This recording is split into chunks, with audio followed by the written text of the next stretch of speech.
निदान उपवासाला तरी आपण रताळी खातो, इतर वेळेस खायचा घरातील सर्वच मंडळी कंटाळा करता. तर तुम्ही अशा पद्धतीने खीर बनवून बघा, कळणारसुद्धा नाही घरामध्ये की ही रताळ्याची खीर आहे. रताळी स्वच्छ धुवून घ्या, त्याची माती काढून घ्या, सालं काढून घ्या आणि किसून घ्या. तूप टाकून जवळजवळ 1.5 ते 2 मिनिट हा किस व्यवस्थित परतून घ्या. भरपूर प्रमाणात फायबर असल्यामुळे पचनासाठी खूप उपयुक्त आहे.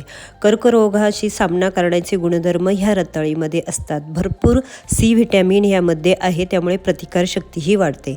हे बघा, मस्त असा हा किस परतवायचा झालेला आहे. दूध गरम करून घ्या आणि त्यामध्ये तो रताळ्याचा किस एक जवळजवळ 5 मिनिट मस्त असा शिजून घ्या.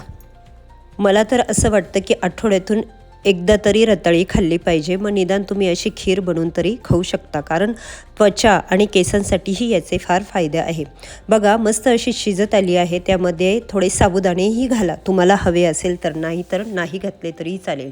आणि वेलची पावडर, जायफळ पावडर, साखर टाकून मस्त अशी ही खीर आता आपण वाटीमध्ये काढून घेऊ. मस्त दिसायलाही छान आणि कळतसुद्धा नाही की आपण ही रताळ्याची खीर बनवलेली आहे. थोडीशी काजू, बदाम आणि थोडा पिस्ताही टाका आणि मग बघा, कुठल्याही उपवासाला रताळ्याची खीर ही चालतेच. तेव्हा तुम्ही नक्की एकदा बनवा आणि कशी झाली तेही सांगा.